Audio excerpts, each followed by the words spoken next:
Ayan o, dito tayo ngayon sa may Aquimpo Boulevard, Ecoland, Davao City, kung saan entrance and exit area ng mga buses bound for different provinces, regions, and islands of the Philippines.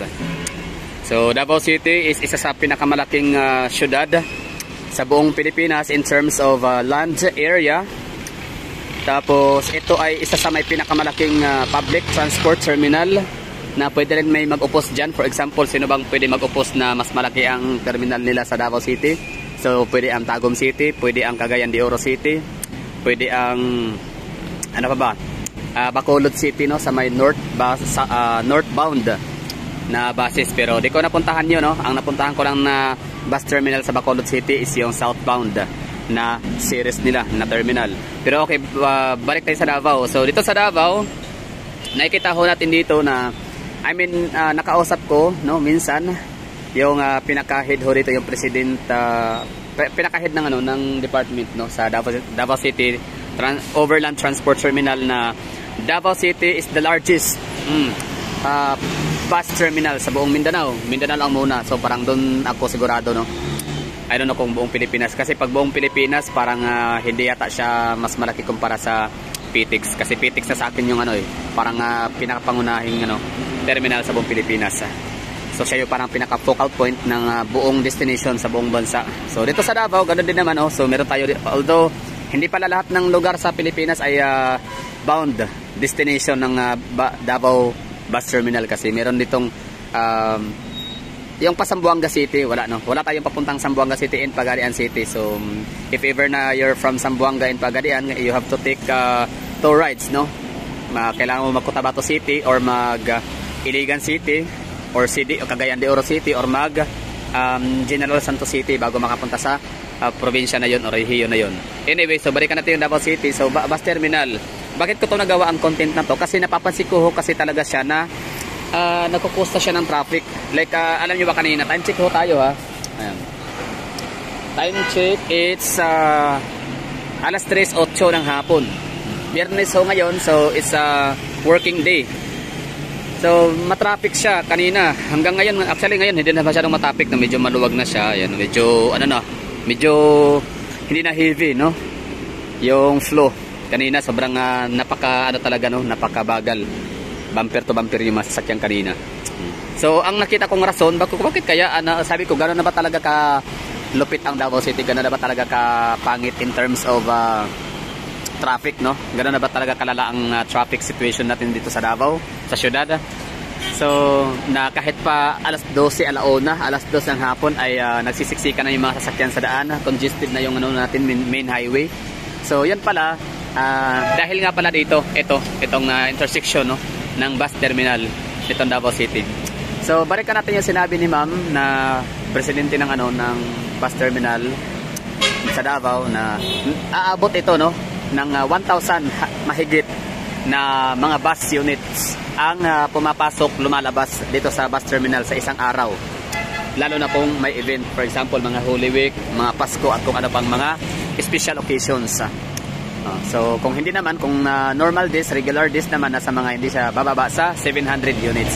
So ngayon, kung ikay nakikinig nito, na if you're coming from Bacolod, if you're coming from Metro Iloilo, if you're coming from Metro CDO, Metro Cebu, or kung saan ka man na Metro Naga ng Kamsor, if you're coming from Palawan, parang konti na yata mga basa Palawan, no? Metro Puerto Princesa. I'm using Metro kasi Metro Cities naman talaga tawag dyan, di ba? Metro Jensan, Metro Zamboanga, Metro Pagadian, pwede na rin yun, no? Parang sa kanyang, parang siya yung pinaka-center ng business centers ng isang rehiyon o na isang probinsya. Parang ganun, Metro Tagum. Anyway, so bali yun.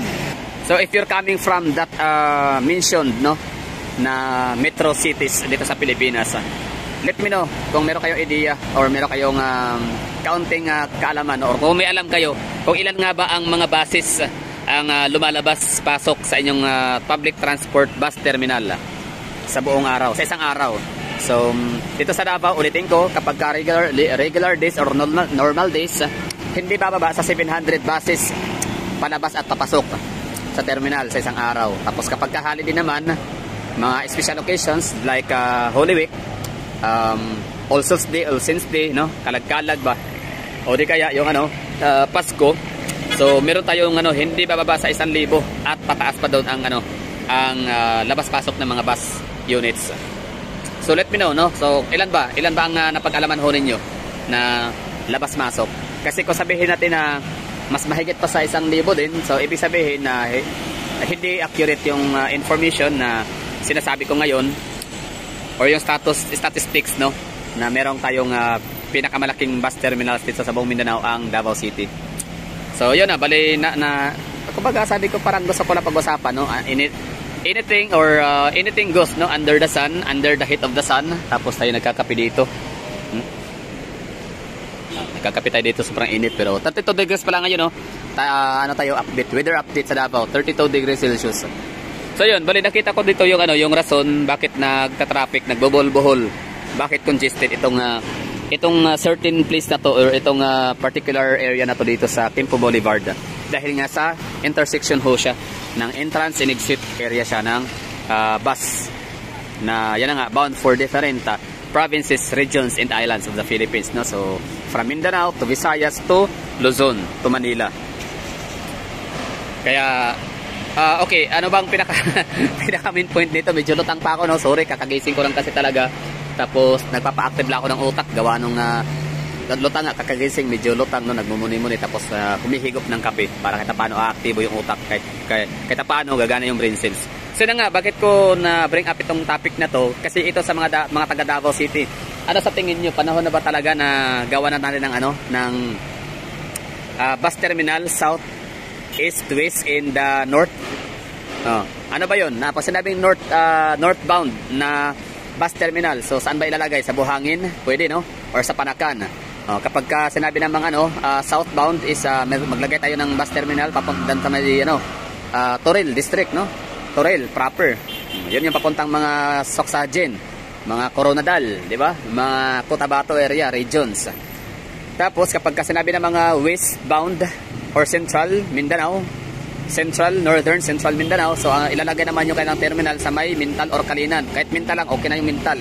Napakalayo na ng Kalinan. For example, pupunta ng CDO, Bukidnon, Iligan, di ba? So imbis na magbabiyahe pa tayo ng imbis na dito sa Davao yung kailang bus terminal ng mga Mindanao Stars, Rural Tours para, sorry. So doon na lang ilalagay sa sa Mintal. So in that case, no, magkakaroon ng decongestion dito sa Davao. Alam ko naman na parang may mga nagsabi na sa inyo dyan ng mga taga Davao, no? Ang dami nyo ng mga nagsabi sa akin na may ilalagay nga na ganong, mayroong ganong magaganap na dito sa Davao na parang ihiwalay na, no? Magkakaroon na talaga ng north, south, and east or west. So ano ba tawag dyan? Basta tatlong public transport terminal, bus terminal dito sa Davao. Yung papunta ng norte, papuntang mga Caraga region, mga Davao del Norte, Davao Oriental, Davao de Oro. So doon nilalagay sa may Buhangin area. Papunta naman ng mga southern part of Mindanao is doon naman sa Metro Rail. At yung meron din sila may Mintal papunta sa CDO and Bukidnon province. So diba? So for example napaka-effective nun. For example, sabihin natin Cebu City. Ang Cebu City meron ho silang Cebu Bus South Bus Terminal. Basta meron silang ang ganda nga ang ganda ng ng kailang terminal sa may southbound na bus terminal sa Cebu kasi para siyang PTX, no? Little version of PTX, air conditioned, high tech, basta modernized siya. Hindi siya yung literal na parang na papasok ka lang. Basta mayroon siyang scanning machine, tapos yung ticketing office, alam mo yun, so parang PTX din talaga siya, no? Mas malaki nga lang ang PTX. Tapos ang northbound naman ng Cebu ay hindi ko napuntahan kung saan ba na yung kailang terminal northbound. Pero sa Bacolod, napuntahan ko naman yung kailang southbound. Doon malaki din, no? Marami din, series din yun. So sa Bacolod City, parang monopolized, no, ang kanilang public transportation sa lugar. Puro series lang, wala silang parang kompetensya ng mga malalaking competitor, no? Malaking kumpanya. So yung series nila doon ay southbound, marami, no? May papuntang syempre south, pag galing ka sa Bacolod City, pag sinabing south, yan na yung Dumaguete, pwedeng Cebu and Zamboanga, Sibugay, Mindanao, no, sa southern part. Yung kailang northbound, ang sabi ng mga taga Bacolod, mas malaki daw yung kailang northbound series northbound terminal, bus terminal. So sige, minsan puntahan natin yan, no, nang makita natin yung kailang terminal kung gano'n nga ba kalaki ang tinutukoy na lang, gano'n katotoo yung sinasabi lang napakalaking bus terminal bound for northern part of the Philippines. Yun lang yun, from Bacolod City papuntang Batangas, tapos yun Luzon, Metro Manila, northbound. Tapos sa Iloilo City naman, nakita ko naman yung kalang papuntang northbound, no. So yung pinuntahan natin nung sumakay ho tayo ng bus terminal ng bus papuntang Boracay. So hindi siya ganoon kalaki pala, mas malaki pala yung yung parang tansya ko lang ha. Parang mas malaki yung bus terminal doon sa may southbound series bus terminal sa may Bacolod City kumpara doon sa Iloilo City na bus terminal bound for the north.